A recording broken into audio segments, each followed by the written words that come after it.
Apa yang dinantikan para nabi? Apa yang dirindukan para nabi? Apa yang dirindukan Musa? Apa yang dirindukan Elia? Apa yang dirindukan oleh Daud? Musa berkata, yang seperti aku akan datang. Daud berkata, tangan dan kakinya akan terpaku dan ia akan mengucapkan, Eli Eli lama sabachthani. Mika mengatakan, dia akan lahir di kandang domba. Yesaya mengatakan, ia akan diletakkan di antara dua orang penjahat, dan dia mengalami penderitaan itu bukan oleh karena kesalahannya, tapi oleh bilur-bilurnya kita menjadi sembuh. I wanna thank you, God.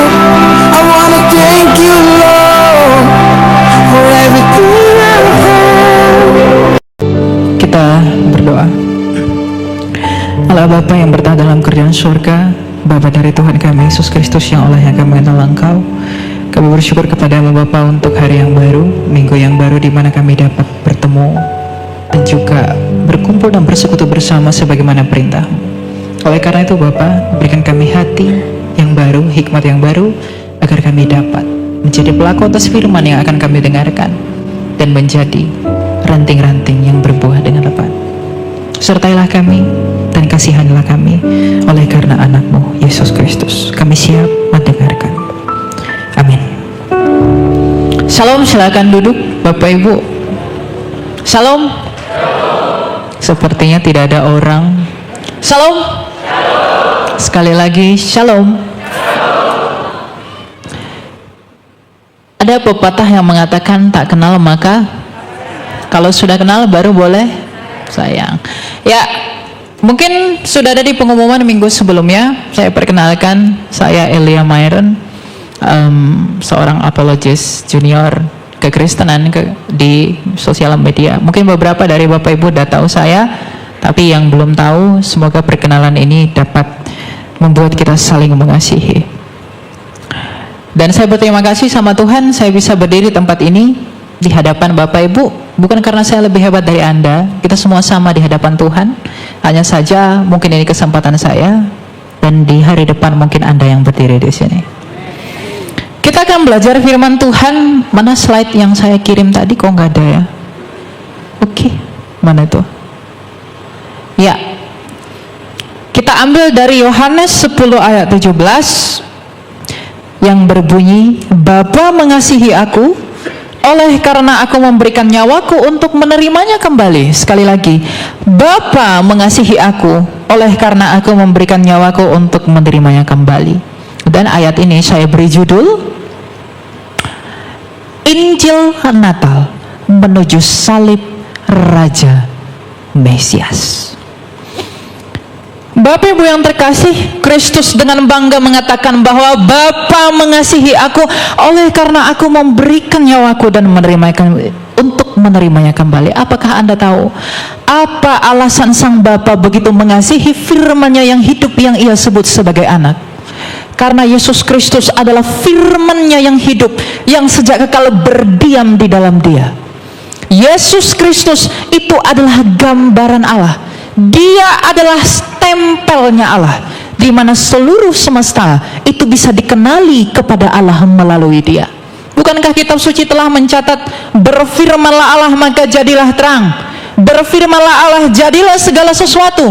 Artinya Allah sang Bapa menjadikan segala sesuatu itu oleh firman yang berdiam di dalam Dia. Maka ketika Anda melihat semesta yang begitu agung, Anda melihat karyanya yang luar biasa, tentu puji-pujian datang dari mulutmu memuliakan namanya. Tapi apakah engkau tahu bahwa ternyata Tuhan menjadikan segala sesuatu oleh firman-Nya yang hidup? Dan firman itulah Yesus Kristus. Firman itu telah menjadi manusia dan dinyatakan sebagai anak tunggal Bapa penuh kasih karunia dan belas kasih. Dan sebentar lagi kita akan merayakan perayaan Natal. Kita akan menyambut kabar sukacita. Kabar sukacita Natal, di mana kita akan menyambut kelahiran firman hidup itu. Dan Kristus mengatakan, Bapa mengasihi aku oleh karena aku memberikan nyawaku. Tapi sebelumnya juga Kristus berkata, "Ya Bapa, permuliakanlah aku dengan kemuliaan yang kumiliki di hadirat-Mu sebelum dunia ini ada." Artinya apa? Sebelum dia berinkarnasi ke dunia ini, dia sudah dikasihi Bapanya sejak kekal. Selain daripada dia telah dikasihi, tapi terlebih lagi dia dikasihi oleh Bapanya karena ia memberikan nyawanya melalui ketaatannya kepada sumbernya untuk memberikan nyawanya bagi dunia. Kenapa ia memberikan nyawanya? Karena sebuah fakta yang menyakitkan bagi dunia. Ada Injil yang adalah kabar baik karena ada kabar buruk. Kabar baiknya adalah keselamatan telah ditimpakan ke seluruh dunia melalui Yesus Kristus. Kabar buruknya berarti ada kematian. Bapak Ibu, kekristenan bukan seperti filsafat bodoh dunia, di mana Tuhan menciptakan dunia adalah untuk mati. Allah kita sejak semula menciptakan nenek moyang kita Adam dan Hawa untuk tujuan yang kekal. Dia menciptakan dunia ini dengan begitu indah. Dia menciptakan manusia menurut kekekalan, bahwa kamu dan saya itu diciptakan menurut gambar dan rupanya sendiri. Siapa gambar Allah? Kolose 1 ayat 15. Gambar Allah adalah Kristus sendiri. Jadi seluruh insan di dunia ini yang bernapas seharusnya tunduk kepada Kristus, karena kamu dicipta oleh Kristus. Karena kamu dicipta oleh Kristus, dan kita semua dicipta menurut gambarnya yang sempurna itu untuk tujuan yang kekal. Dengan demikian Tuhan menguji, maka kekekalan itu dirusak oleh ulah manusia. Apa yang merusaknya? Ketidaktaatan yang membuahkan dosa. Dan dosa itulah yang membuat kita semua harus mati. Kabar buruknya adalah kematian, dan kabar baiknya adalah kehidupan. Makanya Tuhan Yesus berkata, barang siapa yang percaya kepadaku, ia akan hidup walaupun ia sudah mati. Dan di dalam Injil Natal, kabar sukacita Natal inilah kita berbicara tentang betapa besarnya kasih Allah itu. Ketika kita berbicara tentang Natal, kita harus berbicara tentang salib. Ketika kita berbicara tentang kelahiran, kita harus berbicara tentang kematian. Karena ketika kita berbicara tentang kematian, kita berbicara tentang kebangkitan. Bapak, Ibu, saudara-saudari yang terkasih, tidak ada yang seperti Kristus di semesta ini. Bahwa pada mulanya dia adalah firman yang hidup, yang datang dari Bapanya, yang menyatakan kasih Bapanya, bahwa kita bisa melihat kemuliaan Allah di dalam dirinya, dan apa yang ia jadikan dan nyatakan menurut kehendak sumbernya. Oleh karena itu, karena ia telah lahir, oleh karena ia telah mati, dan ia tidak hanya mati, tapi karena ia telah bangkit, maka kita semua yang harus mati. Jikalau engkau mau memperoleh hidup, maka engkau harus percaya kepada dia yang telah hidup kembali. Karena tak satu pun engkau temui jalan di tempat manapun selain di dalam Kristus yang telah hidup kembali. Keagamaan di dunia ini begitu bodoh. Filsafat dunia ini begitu bodoh. Mereka berpikir bahwa mereka bisa mencari kebenaran, dan mereka berpikir bahwa mereka bisa mencari hidup di luar dari Kristus yang hidup kembali. Apakah engkau bisa berharap kehidupan dari yang mati? Apakah engkau bisa berharap kekekalan dari dia yang tidak kekal? Mungkinkah engkau berharap kebenaran dari dia yang tidak berbuat benar? Tetapi Kristus sendiri telah dinyatakan untuk memuliakan Allah kita, bahwa tak satu pun yang telah mati namun hidup kembali selain dia. Siapakah yang telah hidup selain Kristus? Dia lahir memang untuk mati, agar kamu dilahirkan kembali. Dia lahir untuk mati, tapi dia mati untuk bangkit. Maka ketika dunia ini mengajak kamu, mari tinggalkan Kristusmu itu, mari lupakan Yesusmu itu, jangan percaya kepada Kristusmu, datanglah kepada yang di luar Kristus, agar aku memberikan engkau rupa-rupa dunia. Berapa lama engkau akan bertahan? Berapa lama engkau akan memperoleh segala sesuatu?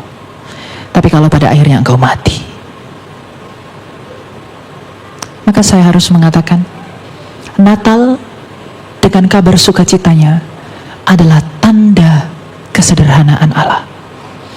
Allah yang adalah maha tinggi. Dalam Filipi 2 dikatakan, yang walaupun dalam rupa Allah, ia tidak menganggap kesetaraan dengan Allah, melainkan mengosongkan dirinya. Natal ini adalah momen di mana kabar baik itu harus kita beritakan. Di mana kabar baik bahwa ia telah lahir, bahwa ia telah mati dengan memberikan nyawanya, namun ia hidup kembali dengan menerimanya kembali. Di dalam kehidupannya itulah kita bisa berharap ada hidup. Maka dengan demikian benarlah perkataan Tuhan kita dalam Yohanes 14:6, bahwa akulah jalan dan kebenaran dan hidup. Keagamaan di dunia ini selalu berusaha mencari jalan. You are wrong. Kristus adalah jalan. Filsafat Yunani selalu mencari mana yang benar. Kristus berkata, I am the truth. Saya kebenaran. Jadi Kristus adalah jawaban bagi agama. Dia adalah jawaban bagi filsafat, dan dia adalah jawaban bagi hidup. Dan tak akan kamu temui yang seperti itu. Anak-anak muda, dengarkan ini. Mungkin di tengah-tengah zaman ini engkau dipengaruhi oleh pikiran-pikiran yang tidak dari Allah. Gak apa-apa, yang penting saya berbuat baik, yang penting saya benar, yang penting saya oke. Semua agama sama saja, tapi Kristus tidak pernah sama. Dia tidak pernah sama dengan apapun. Jangan engkau berhalakan yang lain, dan jangan engkau mendua kepada salib. Maka dengan demikian saya harus berkata kepada Bapak Ibu, siapakah orang saleh yang tidak mati? Siapakah orang kaya yang tidak mati? Siapakah orang kuat yang tidak mati? Jadi ketika mulutmu berkata bahwa dengan kebaikanku aku bisa menjangkau surga, dengan kebaikanku dan kebenaran yang ada padaku aku bisa mencapai Allah. Bukankah orang Farisi begitu taat pada ritual keagamaannya? Tapi apa kata Kristus? Wahai ular beludak. Karena setaat apapun engkau pada aturan agamamu, sehebat apapun engkau dalam berfilsafat, tapi kalau kamu tidak bisa mengalahkan kematian, kamu tetap ditawan oleh kematian. Tapi karena Kristus sendiri telah hidup, dia sendiri telah bangkit, dia sendiri telah menang, dia turun ke dunia orang mati, dia menginjak-injak dan memporak-porandakan kerajaan maut, dia mengambil kunci itu dan bangkit sebagai pemenang. Dengan kebangkitannya ia menggenapi janji Allah kepada Adam dan Hawa, bahwa anak laki-laki dari perempuan ini, ia yang akan meremukkan kepala ular, dan ular itu akan meremukkan tumitnya. Iblis itu berusaha meremukkan tumit Kristus dengan menyalibkannya, tetapi Kristus menginjak maut itu dengan kebangkitannya. Maka Alkitab berkata, di manakah sengatmu wahai maut?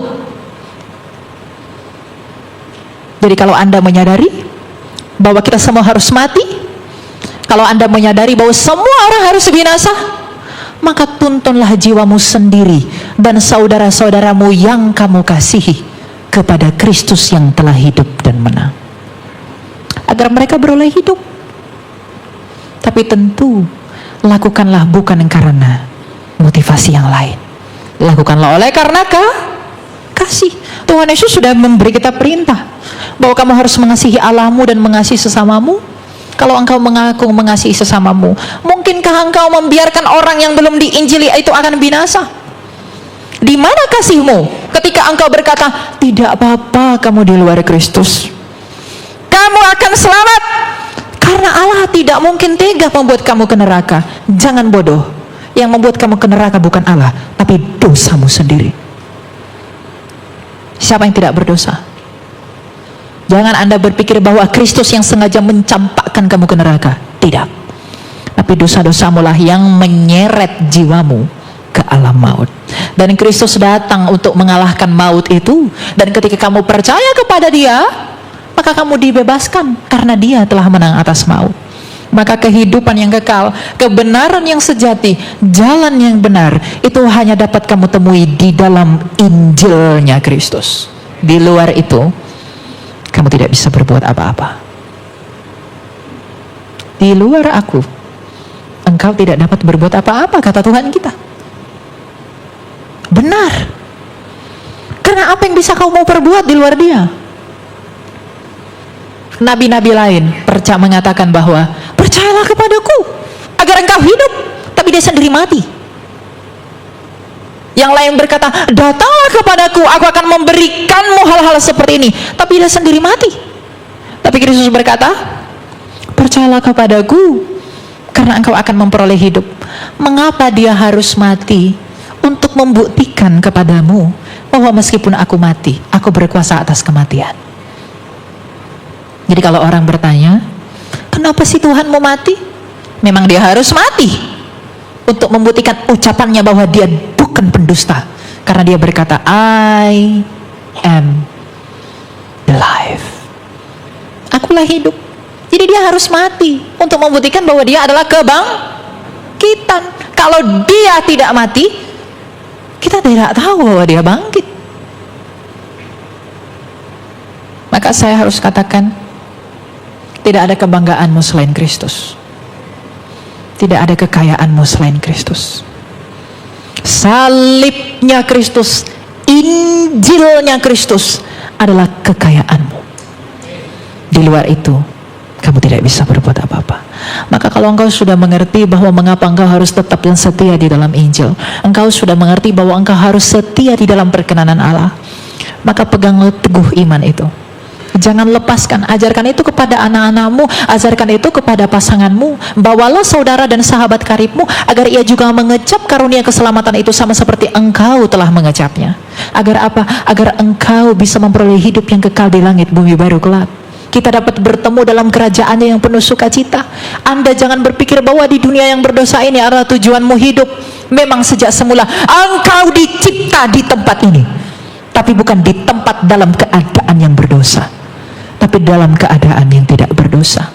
Maka karena Allah itu bukanlah Allah yang gagal, dia menciptakan manusia untuk tujuan yang kekal dengan kondisi yang suci, tetapi ketidaktaatan manusia menajiskannya. Maka ketika dia mencipta manusia oleh karena kasih, dia memulihkan manusia melalui Yesus Kristus juga dengan kasih. Maka dia menutupnya juga dengan kasih, karena Allah adalah kasih. Allah adalah kasih.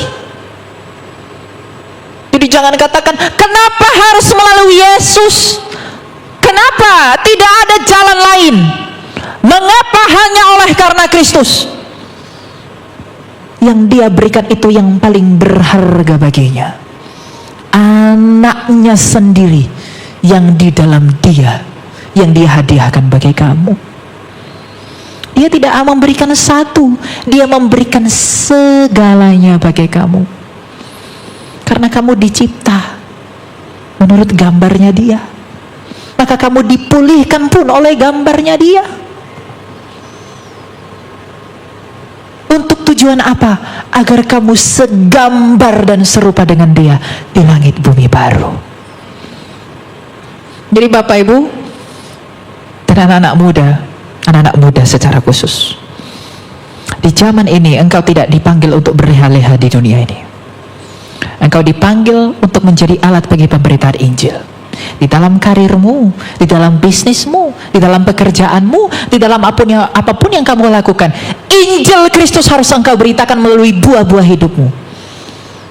Engkau harus menunjukkan, dan kemanapun engkau pergi, apapun yang kau lihat betapa besar dan megahnya dunia ini, betapa hebatnya seseorang di sana, betapa kerennya orang di sana, engkau harus memiliki perasaan dalam hatimu bahwa salib itu yang membuat aku hidup. Salib itu yang menjadi kebanggaanku kemanapun kamu pergi. Engkau jangan tergoda dengan pengajaran-pengajaran bodoh dunia. Saya harus mengatakan bodoh. Kenapa? Karena kebodohan bagi dunia adalah hikmat bagi Allah, tapi hikmat bagi dunia adalah kebodohan bagi Allah. Makanya Rasul Paulus, rasul yang begitu kita cintai, dia berkata, pemberitaan tentang salib adalah kebodohan bagi dunia, tetapi itu adalah kekuatan bagi Allah. Jadi kalau engkau masih berpikir salib itu adalah sebuah kebodohan, maka engkau adalah orang-orang yang mau binasa. Tapi kalau kau dalam hatimu berpikir, oleh salib aku dipulihkan, oleh salib aku dimenangkan, oleh salib aku dapat bertemu dengan Allah, maka kasih karunia Tuhan menyertai kamu senantiasa. Maka mana tadi judul yang tadi? Injil Natal, sukacita, kabar baik Natal, kelahiran Natal itu itu harus pergi menuju salib Raja Kristus. Karena Natal itu ada, karena salib itu ada. Apa yang dinantikan para nabi? Apa yang dirindukan para nabi? Apa yang dirindukan Musa? Apa yang dirindukan Elia? Apa yang dirindukan oleh Daud? Musa berkata, yang seperti aku akan datang. Daud berkata, tangan dan kakinya akan terpaku, dan ia akan mengucapkan, Eli, Eli lama sabachthani. Mika mengatakan, dia akan lahir di kandang domba. Yesaya mengatakan, ia akan diletakkan di antara dua orang penjahat, dan dia mengalami penderitaan itu bukan oleh karena kesalahannya, tapi oleh bilur-bilurnya kita menjadi sembuh. Para nabi selama ribuan tahun menanti-nantikan satu anak ini, dan 2028 tahun yang lalu lahirlah dia di Bethlehem yang bernama Yesus Kristus. Dan sebentar lagi kita akan merayakan Natal. Natal itu bukan tradisi pagan, Natal itu tradisi sorgawi. Karena yang pertama kali merayakan Natal adalah malaikat. Karena kelahirannya adalah sukacita bagi dunia. Karena dunia telah bersukacita bahwa dia telah lahir, tapi terlebih-lebih lagi dunia bersukacita karena dia telah mati dan hidup kembali.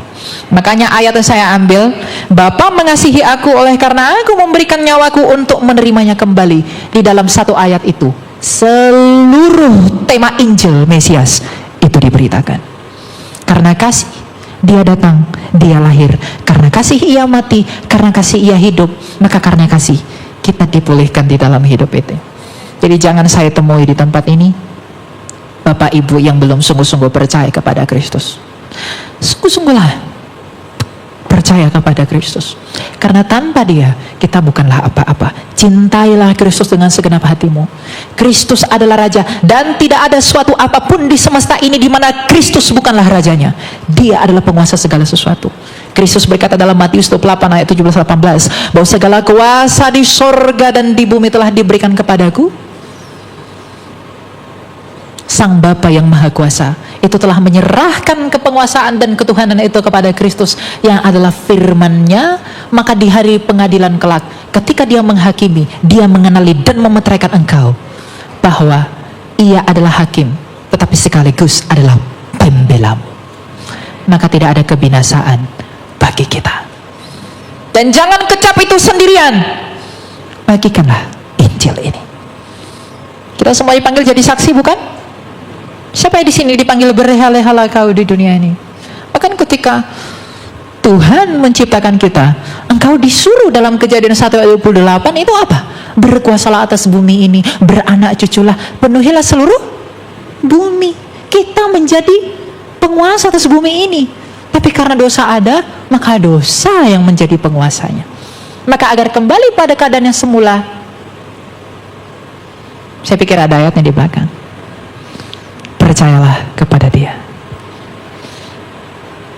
Allah memberkati mereka, lalu Allah berfirman kepada mereka, beranak cuculah dan bertambah banyak, penuhilah bumi dan taklukkanlah itu, berkuasalah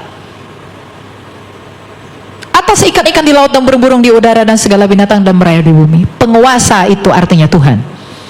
Jadi dia bahasa Yunani kurios. Jadi kita memang adalah penguasa di bumi ini sejak semula. Karena memang kita dicipta di sini, tapi dosa itu telah merusak segala sesuatu. Tetapi salib Kristus, Injil Kristus telah memulihkan segala sesuatu. Karena ia telah berkata di kayu salib, tete lestai, sudah selesai. Sebagai penutup, pada akhirnya saudara-saudariku yang terkasih di dalam nama Tuhan, ketika Anda sudah mengerti bahwa mengapa Anda harus percaya kepada Kristus, mengapa Anda harus datang kepada Kristus, dan mengapapun Anda harus dipanggil untuk menjadi alat bagi kemuliaan Kristus, terlebih anak-anak muda, gunakanlah segala talenta yang ada padamu untuk menginjili semua orang. Injililah semua orang di dalam apapun yang kamu miliki. Kamu boleh berambisi jadi kaya, kamu boleh berambisi jadi kuat, kamu boleh berambisi menjadi bijaksana. Tetapi Nabi Yeremia memperingatkan kamu, janganlah kamu bermegah karena kekayaanmu, kekuatanmu, dan kebijaksanaanmu. Tapi biarlah engkau bermegah oleh karena engkau mengenali dan memahami bahwa Allah Tritunggal itu adalah Allah yang penuh belas kasih, keadilan, dan dan kebenaran. Belas kasih dinyatakan oleh Sang Bapa, keadilan dinyatakan oleh firman yang hidup di dalam salib itu, dan kebenaran itu dimeteraikan oleh Roh Kudus. Maka di dalam kepenuhan Allah Tritunggal engkau mengenali siapa Allah yang sejati. Maka teguhlah dan diamlah di dalam Injil itu, berbuah lebat dan pergilah ke seluruh bangsa, agar ketika engkau mati, engkau mengucapkan apa yang diperkatakan Rasul Paulus, bahwa hidupku adalah Kristus dan matiku adalah keuntungan. Aku mengatakan hal ini kepada Bapak Ibu bukan karena aku sendiri telah sempurna di hadapan Allah. Aku adalah orang berdosa, sama seperti engkau adalah orang berdosa. Mungkin aku juga adalah orang yang paling berdosa daripada engkau yang duduk di sana. Tapi mengapa aku harus menyatakan ini? Aku menyatakan ini agar di dalam keberdosaanku lah kemuliaan Allah dinyatakan. Jikalau ada tertulis bahwa di dalam kelemahan Rasul Paulus kuasa Kristus menjadi nyata, apakah aku tidak dapat mengatakan bahwa di dalam keberdosaanku lah kemuliaan Allah dinyatakan melalui pengampunannya di dalam Injil. Berbahagialah dan setialah untuk selama-lamanya. Pergilah dan berbuahlah. Tuhan memberkati. Kita berdoa. Allah Bapa yang bertata dalam surga, Bapa yang baik, Bapa yang mulia, terima kasih Bapa bahwa Engkau mengizinkan kami untuk mengetahui bahwa Engkau adalah Allah kami yang penuh belas kasih, keadilan dan kebenaran. Bapa, apa yang telah kami dengarkan, biarlah kiranya Engkau yang memampukan kami untuk menjadi pelaku atasnya. Kami Engkau panggil untuk menjadi pelaku firman. Janganlah kami hanya menjadi pendengar, tapi mampukanlah kami untuk melakukan itu, dan mampukanlah kami untuk mengasihi Engkau terlebih-lebih lagi, agar kami dan di dalam kami kemuliaan-Mu dinyatakan. Kami adalah hamba-hamba dan anak-anak-Mu yang setia. Memang kami adalah anak-anak-Mu yang telah dinyatakan melalui Kristus. Tapi biarlah juga kami dapat melayani-Mu dengan apa yang Kau berikan bagi kami. Inilah kami Bapa, terima kasih Bapa. Segala kemuliaan dan hormat hanya bagi-Mu saja, dan juga bagi Putra-Mu Yesus Kristus yang hidup, dan bagi Roh-Mu yang kudus, sekarang dan selalu serta sepanjang segala masa. Amin. I wanna thank you, God.